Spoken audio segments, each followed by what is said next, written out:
오늘 본문 12장에 보면 가족이, 형제가 형제를, 아비가 자식을 죽이는데 내주며 자식들이 부모를 대적해서 죽게 하리라.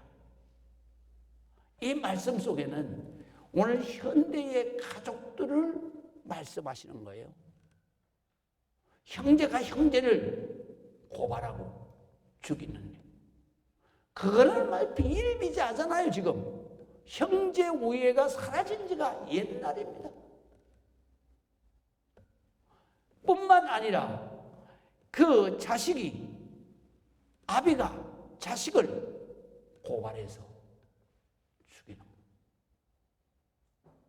엄마가 자식을 죽으라고 가방 까봐야 돼요. 죽을 때까지. 사실은요, 뭐 이렇게 칼로 뭐 찔러 죽인다든가 목을 졸라 죽인다든가 이래가지고 하는 거는 한순간에 감정을 참지 못해서 우발적으로 그런 일이 일어날 수 있어요. 그러나 여행 가방에다가 아이를 넣고 죽을 때까지 몇 날 며칠 그 아이의 그 비명소리, 막 살려달라고 애원하는 소리를 그걸 들으면서 끝까지 그걸 갖다 외면하고 자식을 죽게 하는, 정말로 이거는 인간으로서 상상할 수 없는 그런 비정한 그런 모습이잖아요. 그런 가정이, 그런 가족이 종말에는 있게 된다 이 말이에요. 왜? 사랑이 다 식어졌기 때문에. 가족의 그 신뢰가 무너졌기 때문에. 그래서 아비가 자식을 죽이는 데까지 내어주고, 뿐만 아니라 자식들이 부모를 고발해서 죽게 만드는 거예요. 어떻게 가족이라 할 수 있어요?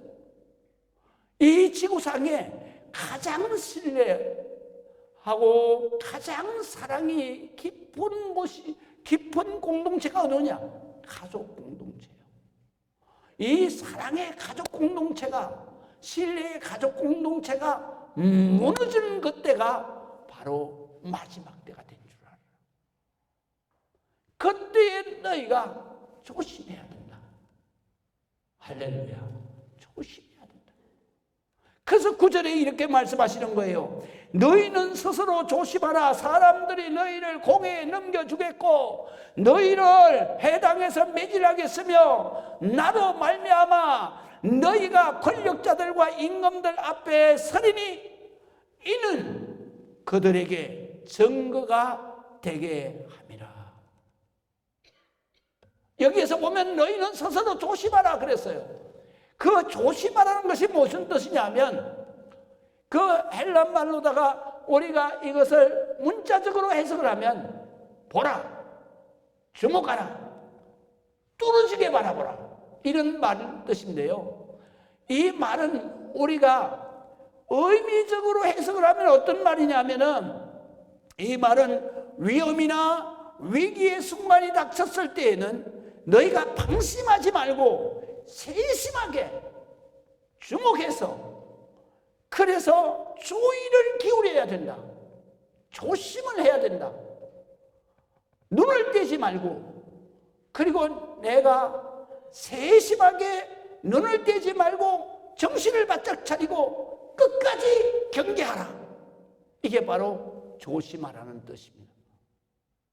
너희가 마지막 때, 종말의 때는 바로 이러한 이런 징조가 막 처처해서 일어나는 거예요.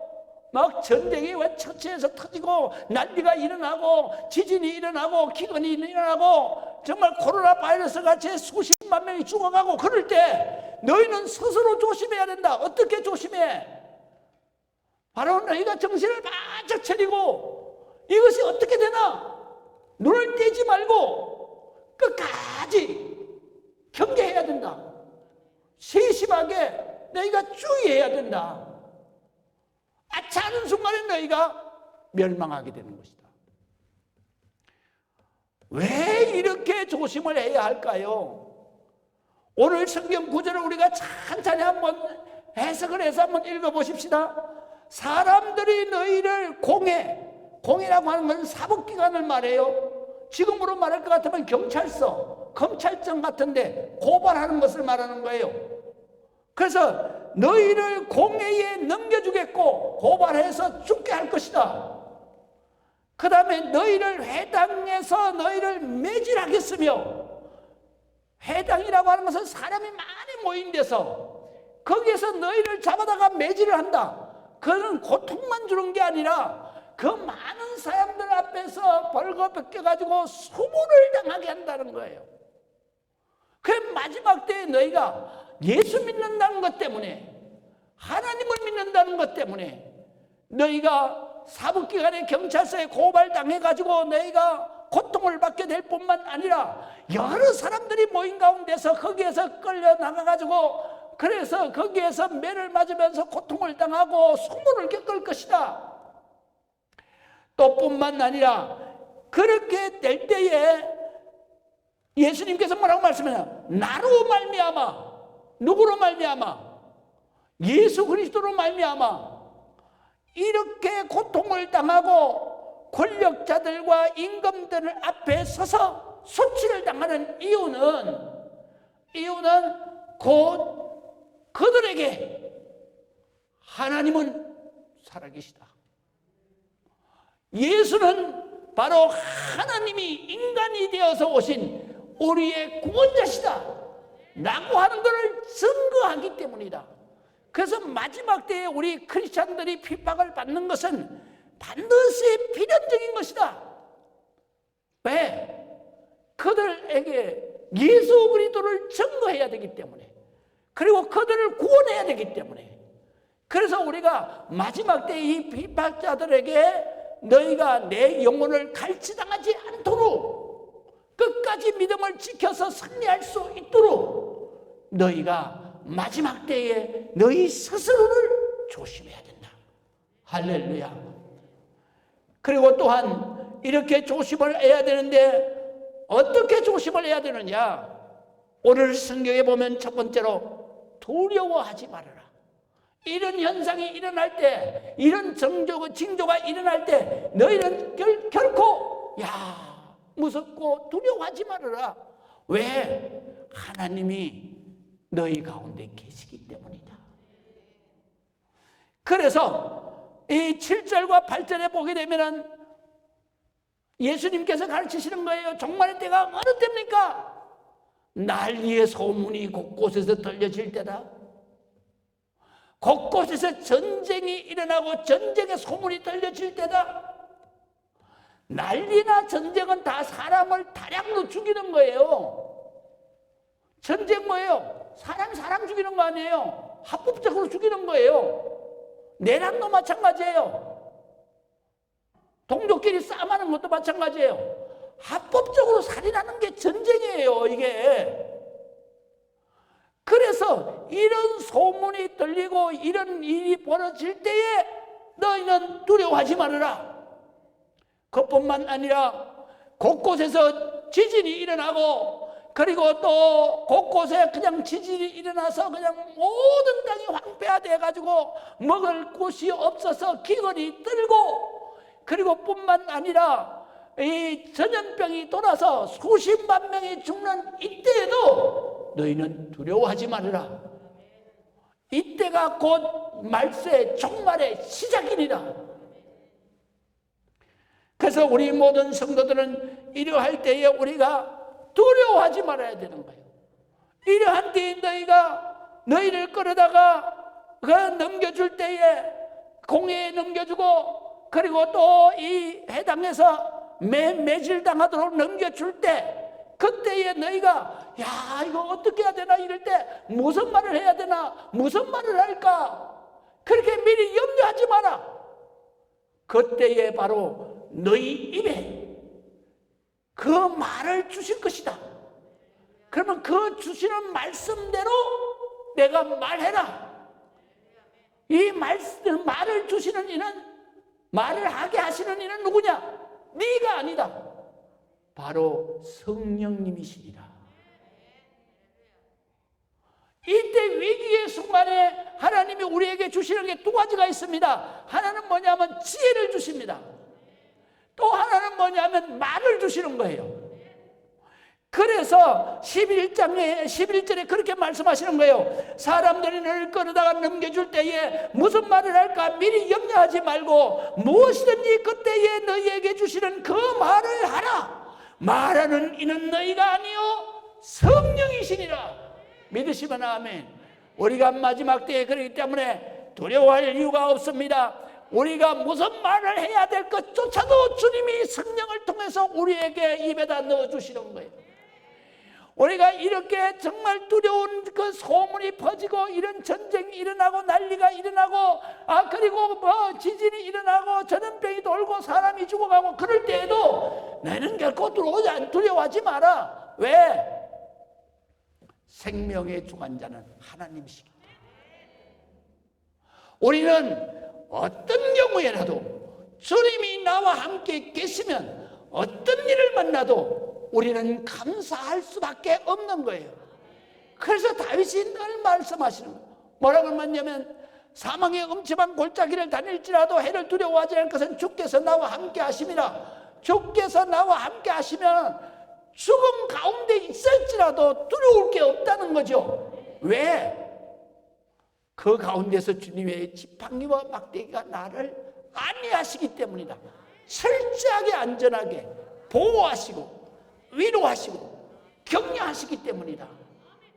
믿으시면 아멘. 그래서 우리가 이 종말의 때에 이런 징조가 두려움의 징조가 온 세상에 뉴스마다 막 퍼질 때 그때 여러분 우리는 두려워하지 말아요. 하나님이 나와 함께 계시고 하나님이 내가 어느 곳에 있든지 주의 지팡이와 막대기가 나를 안위하시고 내가 무슨 말을 해야 될 것까지도 하나님께서 다 우리 입에 주시고 그리고 또 내가 어떻게 판단하고 처신해야 될 건가 지혜를 우리에게 더하여 주시기 때문에 피할 길을 우리에게 열어주시기 때문에 하나님 앞에 두려워하지 않는 여러분들이 되시기를 주의 이름으로 축원합니다. 그리고 우리가 어떻게 조심해야 되느냐? 누가복음 21장 36절에 보면 똑같은 상황을 누가는 이렇게 말했습니다. 이러므로 너희가 장차 올 이 모든 일, 바로 말세의 징조 모든 일을 너희가 피하고 인자 앞에 서도록, 인자는 누구냐면 예수님 앞에 서도록 항상 너희가 기도하면서 깨어있으라. 결론은 깨어있어야 된다는 거죠. 믿으시면 아멘. 그래야만 이러한 이 말세의 이런 죽음의 사망의 음침한 골짜기 환난과 고통과 고난이 그냥 막 우리를 두렵게 하는 그때에도 우리가 정말로 감사하면서 담대하게 살아갈 수 있는 비결은 하나님의 놀라운 축복이기 때문에. 믿으시면 아멘.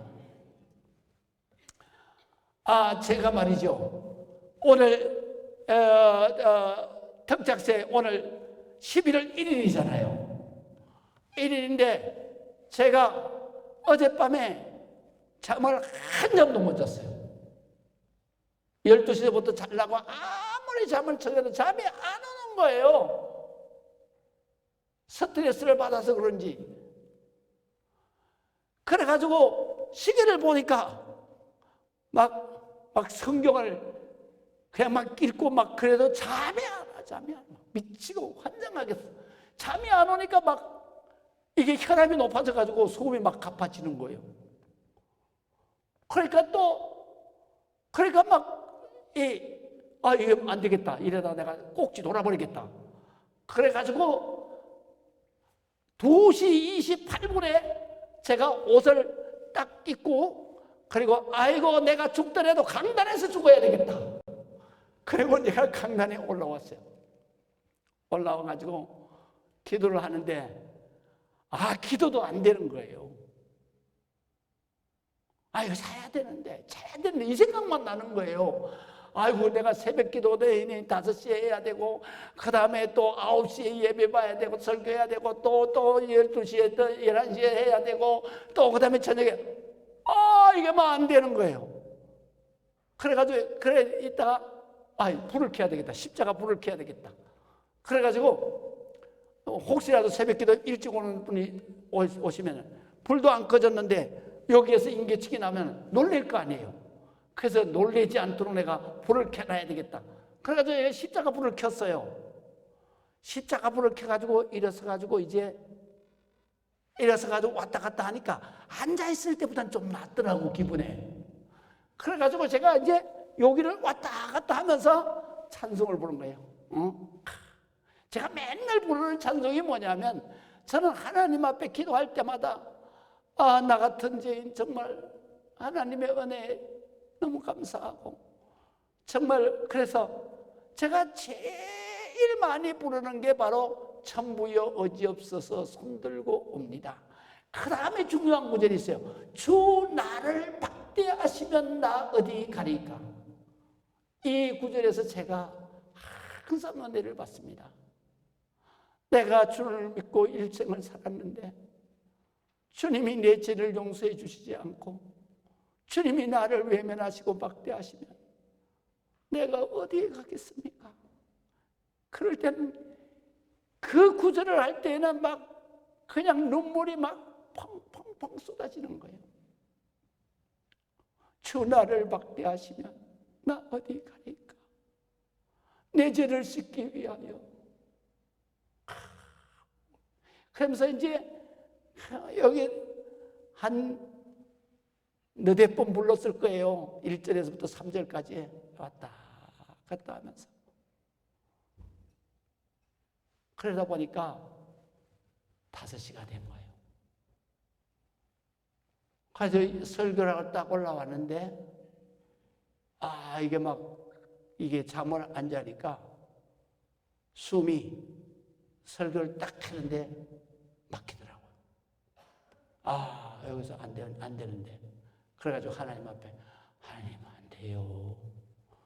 고쳐줘야 돼요. 이랬어요. 설교를 하면서 속으로. 그래서 설교를 그냥 하여간 오늘 새벽에 너무 일찍 끝냈어요. 내가 왜냐면 설교할 기운이 안 나는 게 말이 안 나오는 거예요. 그래가지고 이제 일일 날이니까 축복기도 해야 되잖아요.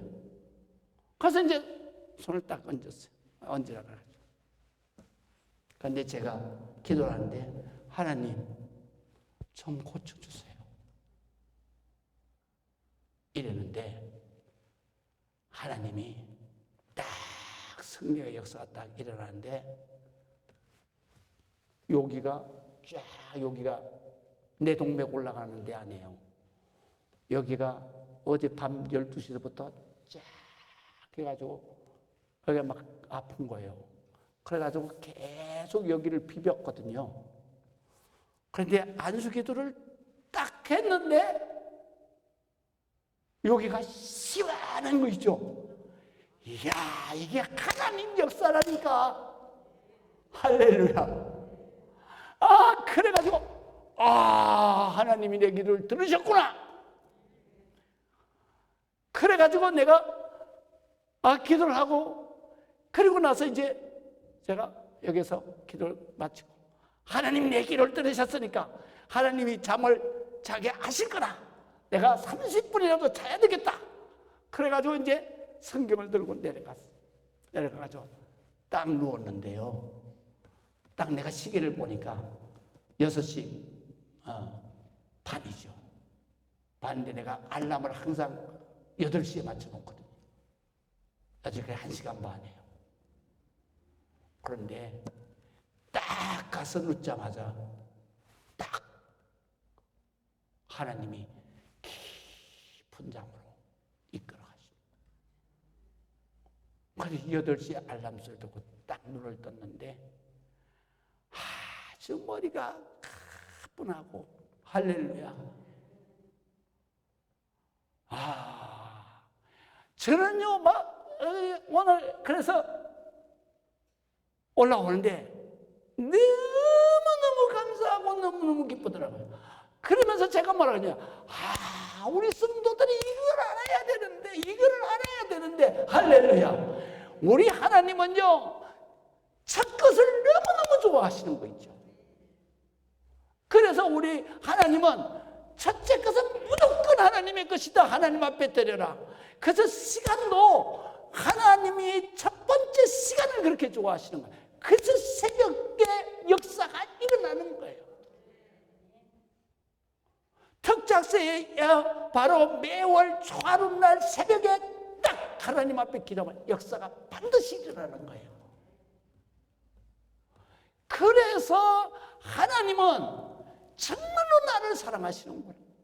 나를 정말로 책임지고 계시는구나. 믿으시면 아멘.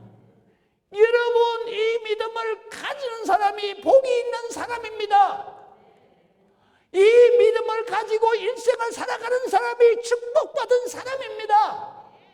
우리 저는 바람이 우리 동탄사랑교회 우리 모든 성도들이 다 이런 은혜, 이런 축복, 이런 믿음을 가지고 살아서 여러분 일생이 하나님의 놀라운 위대한 일생이 되시기를 주의 이름으로 축원합니다.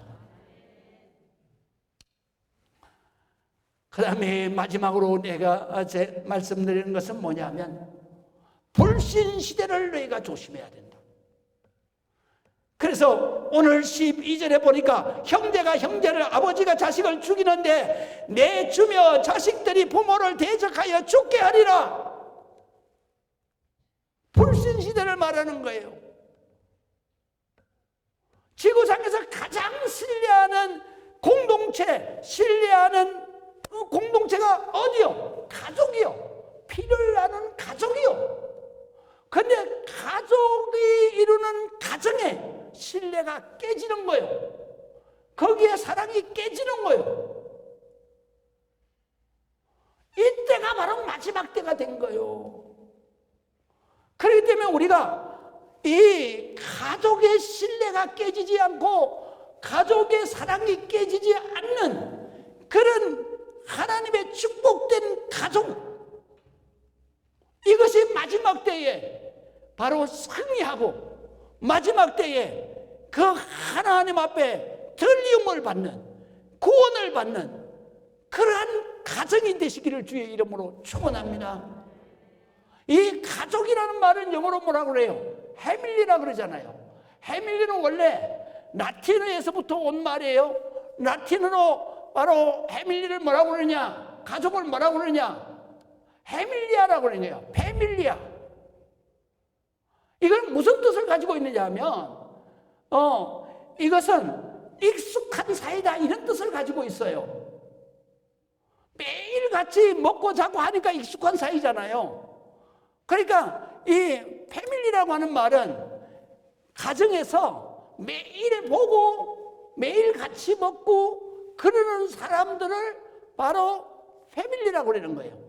거기에는 피를 나눈 가족도 있지만 거기에서 그 집에 사는 종이나 일꾼들도 패밀리에 들어가는 거예요.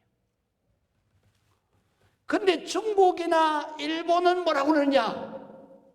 이 가족을 뭐라고 그러냐면 중국은 일가라 그래요. 일가. 그래서 한일, 그 다음에 가족할 때 가족, 가. 그래서 일가.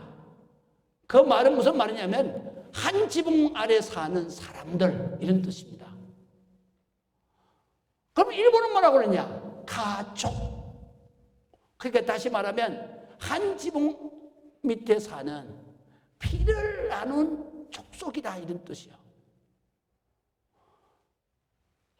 우리나라는 그럼 뭐라고 그러냐? 우리나라는 식구라고 그럽니다. 식구는 뭐냐면 한솥에 먹을 것을 지어서 한솥에 밥을 먹는 사람들, 피를 나눈 족속들, 그게 바로 가족이에요. 그래서 우리나라는 식구라는 말이 맞고요, 중국은 일가라는 말이 맞고요, 우리가 쓰는 가족이라는 말은 일본 사람들이 쓰는 말이에요. 서양 사람들은 패밀리라고 하는 사람들은 익숙한 사이라는 뜻이에요. 그런데 우리가 철저하게 가족은 무엇으로 형성되어 있느냐? 두 가지로 탄탄하게 형성되어 있어요. 그게 뭐냐면 하나는 신뢰예요. 두 번째는 뭐예요? 사랑입니다. 그 신뢰와 사랑은 어디에서 생기느냐?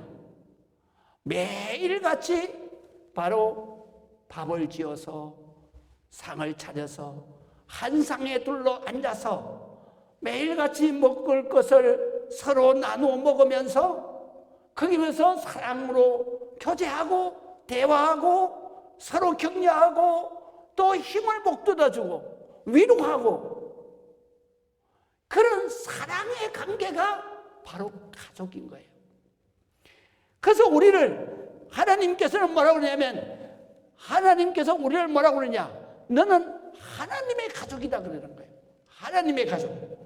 그래서 디모데전서 2장 9절에 보면 너희는 택한 족속이요. 이 택한 족속이라는 얘기는 선택받은 족속, 가족이라는 뜻입니다. 그래서 이사야 성경에 뭐라 그래요? 지렁이 같은 야곱아, 내가 너를 지명하여 불렀나니 너는 내 것이다. 야, 내 것이다 하는 말은 우리말로 말할 것 같으면 너는 내가 내 배로 낳은 내 새끼다, 내 자식이다 이 말이에요.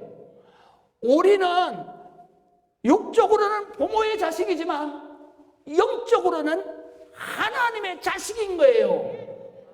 그 하나님의 자식이기 때문에 왜 하나님의 자식이냐? 우리가 하나님을 어떻게 불러요? 아빠, 아버지라고 부르짖느니라 이것을 성령이 너희 안에서 증거하시나니 믿으시면 아멘. 성령이 누구예요? 하나님의 영이시에요. 하나님의 영이 어디에 들어왔어요? 내 마음속에 들어오신 거예요. 내 마음속에 들어와서 뭐라고 말씀하시냐면 하나님을 너는 하나님이라고 부르지 말고 하나님 아버지라고 불러. 아버지야. 그래서 우리가 어렸을 때는 아빠, 하나님 아빠 그렇게 부르고 그 다음에 나이가 들어서는 하나님 아버지 그렇게 부르는 것이다. 그것이 로마서 8장 15절에 있는 말씀 아니에요. 너희가 지금까지는 무서운 종의 영을 받지 아니하고 양자의 영, 하나님의 아들의 영을 받았으므로 하나님을 아빠, 아버지라고 부르짖느니라. 이를 성령이 너희 안에서 증언하시나니 바로 너희는 반드시 하나님의 자녀다. 하나님의 가족이다. 하나님의 가족은 뭐를 가지고 있느냐? 하나님과 우리 사이에 철저하게 신뢰관계를 형성하고 있다. 하나님이 나를 책임져 지고 계시는 것이다. 나는 철저하게 하나님의 사랑받고 기쁨이 있다는 하나님의 자식이다. 이 믿음이 철저해야 되는 거예요. 그 다음에 두 번째는 뭐예요? 하나님이 우리를 낳으셨기 때문에 하나님이 우리를 이 세상에서 존재하게 하셨기 때문에 어떻게 존재하게 했어요? 창세기 2장 7절에 이렇게 말씀하시잖아요. 여호와께서 흙으로 사람을 지으시고 그 다음에 코로 생기를 불어넣으니 생명이 된지라. 내 영혼이 하나님께로부터 왔다 이거예요. 어떻게 왔느냐? 생기, 살아있는 기운을 불어넣는 순간이에요. 내가 하나님께로부터 내가 이 땅에 서 탄생한 것이다. 그래서 에레미야 성경에 뭐라고 그러냐? 바로 내가 너를 모태에서 이미 알았고 내가 태어나기 전에 너를 이미 기억한 바 되었느니라. 믿으시면 아멘. 그러니까 우리는 철저하게 하나님의 사랑을 입고 하나님과 우리의 관계는 철저한 사랑의 관계예요. 이 철저한 사랑의 관계가 이 땅 위에서 어떻게 이루어지느냐? 바로 예수님께서 이렇게 말씀하신 거예요. 내가 너희를 사랑한 것 같이 너희도 서로 사랑하라.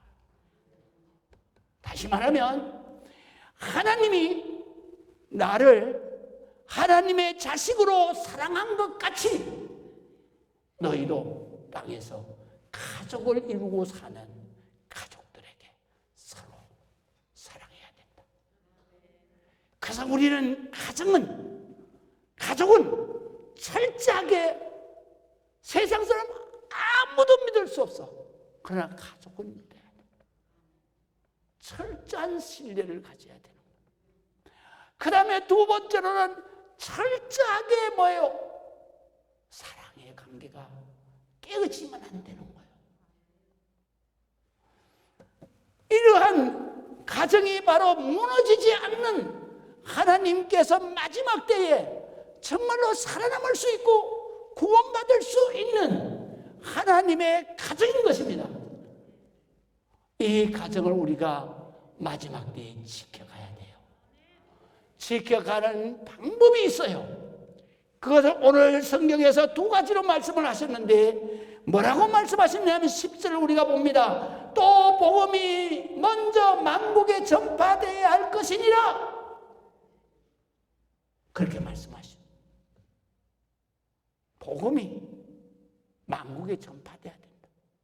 다시 말하면요, 우리가 전도하게 되면 우리가 보통 사람들이 그래요.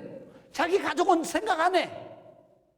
그리고 우리가 찬송도 부르잖아요. 멀리 가서 이방 사람 구원하지 못하나 내 집 근처 다니면서,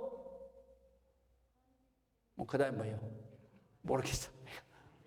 건질죄인 많도다. 우리가 전도하는데 1번 대상이 누군지 아세요? 가족입니다. 내 집 근처가 아니라 내 집 안에 있는 불신자가 문제인 것입니다. 만약에 내 가족이 다 나와 같이 믿음에 열렬하고 그 다음에 나와 같이 하나님 앞에 철저하게 은혜 받는 은혜자라면, 형제가 형제를 고발하겠어요? 죽게 내보내겠어요? 하물며 부모가 자식을 죽게 만들겠어요? 자식이 부모를 죽이려고 고발하겠어요? 그래서 마지막 때에 우리 가정을 지키는 것은 단 하나입니다. 내 가족 속에서 불신자가 없도록 하는 거예요.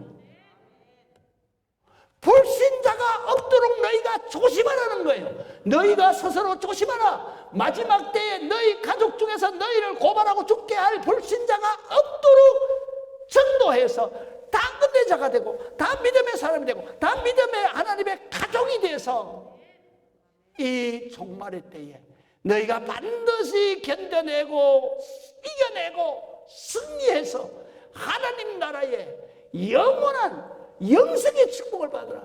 너 혼자 받는 게 아니라 내 가족 전체가. 믿으시면 아멘.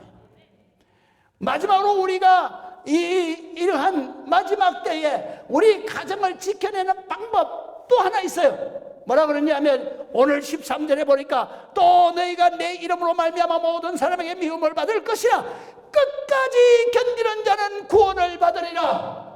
믿으시면 아멘. 마지막 때에 우리가 조심하고 또 조심해야 되는 것은 우리 가족 중에 불신자가 남으면 안 되는 거예요. 불신자가 남으면 안 되고 모두 다 믿음의 사람이 될 때, 그때에 하나님께서 바로 우리를 그 믿음의 가족, 하나님의 가족을 하나님께서 책임져 주시는 것입니다. 그래서 고린도전서 베드로전서 2장 9절에 보면 너희는 택하신 하나님의 족속이요 왕같은 제사장이다. 왕같은 제사장이 게 뭐예요? 하나님은 만왕의 왕이셔. 그러면 우리가 그에게 그의 하나님의 바로 아들이야, 딸이야. 그럼 우리는 뭐예요? 우리도 왕이다 이거예요. 왕이다 이거예요. 믿으시면 아멘. 그래서 왕같은 제사장이다. 제사장이라는 말은 축복자라는 얘기예요. 축복자. 그래서 동탄사랑의 교회 제사장이 누구요? 이주원 목사예요. 이주원 목사는 뭐 하는 사람이요? 우리 하나님의 자녀인 여러분들을 제가 매일같이 축복하는 거예요. 축복. 믿으시면 아멘. 저 목사가 나 저주하지 않나요? 그런 생각은 헛바라도 하지 마십시오. 목사는 무조건 축복하는 거예요. 그래가지고 여기에서 여러분들의 정말 특별한 기도 제목, 여러분들이 말씀해 주신 그걸 다 우리 또 교육자들이 타이핑을 해가지고 여기다 올려놨어요. 그렇기 때문에 제가 맨날 새벽 기도하게 되면 이거 딱 붙들고 제가 기도하는 거예요. 요즘에는 또 수험생들 때문에 기도하잖아요. 그래서 얘는 누구 집에, 어느 집사님 집에 애구나. 얘는 어느 집에 애구나. 제가요, 그래 가면서 기도하잖아요.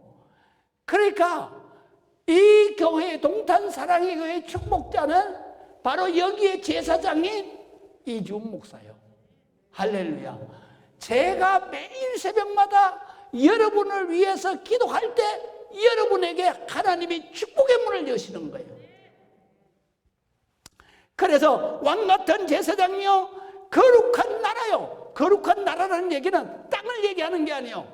바로 사람을 얘기하는 거예요. 그래서 거룩한 백성이요, 이 말인 거예요. 그 다음에 그의 소유가 된 백성이니, 그가 누구예요? 하나님의 소유, 하나님의 자식이 된. 그래서 다른 성경에는 뭐라고 하면 그의 권속이 된 족속이다. 권속, 바로 식구가 된 사람. 그렇기 때문에 우리는 항상 하나님 앞에 이렇게 내 자식이 하나님의 택하신 족속이 되어야 합니다. 내 부모가, 내 형제가 다 하나님을 믿고 하나님의 왕같은 제사장이 되어야 되는 것입니다. 하나님의 거룩한 백성이 되어야 되는 것입니다. 그럴 때 고발하지 않습니다. 그럴 때 죽게 내버려 두지 않습니다. 그럴 때 죽도록 대적하지 않습니다. 그리고 함께 이 고난의 때를 견뎌내는 것입니다. 함께 이 고난의 때를 이겨내는 것입니다. 그 이겨내는 그 사람이 샘솟듯하는 자리가 어디냐? 바로 우리가 찬송 중에 말하고 있어요. 찬송가 559장에 보면은 2절에 이렇게 말합니다.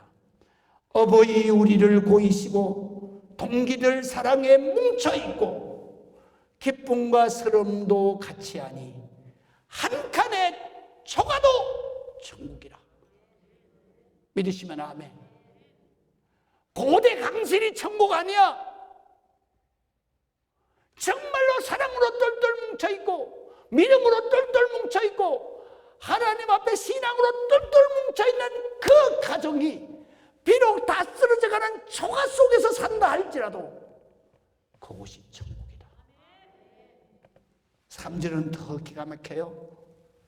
아침과 저녁에 수고하여 다 같이 일하는 온 식구가 한 상에 둘러서 먹고 마셔. 우리가 정말로 사랑이 꽃피는 곳은 식사할 때입니다. 그래서 우리 주님이 우리에게 뭐를 남겨주셨어요? 성만찬을 남겨주셨어요.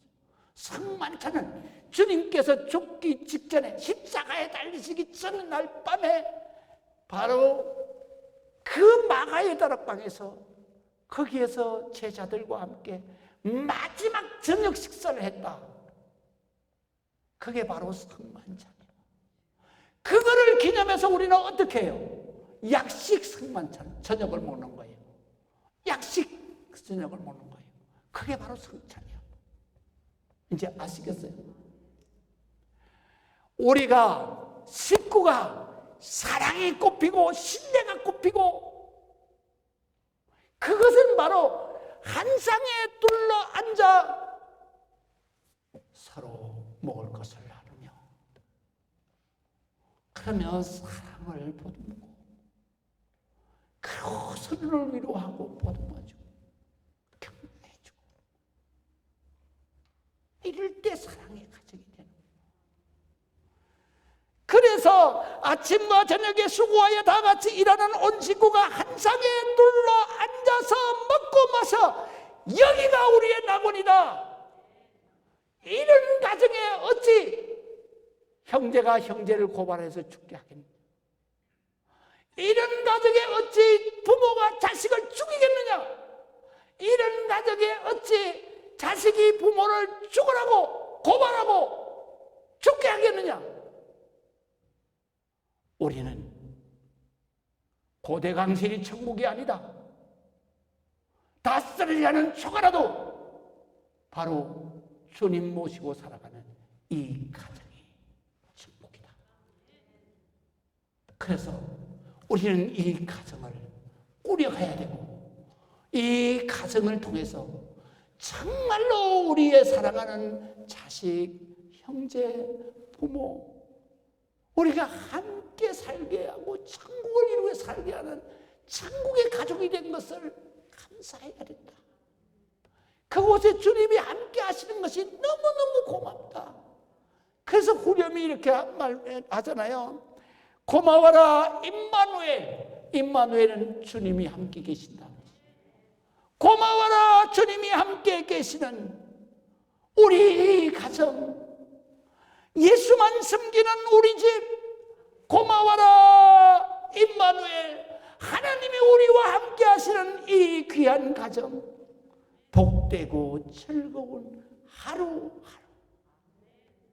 이렇게 여러분 일생을 살아갈 때 반드시 이 고난의 때를, 이 재앙의 때를 반드시 지나갈 때까지 우리가 이겨내고 견뎌내서 승리하시기를 주의 이름으로 축원합니다. 기도하겠습니다.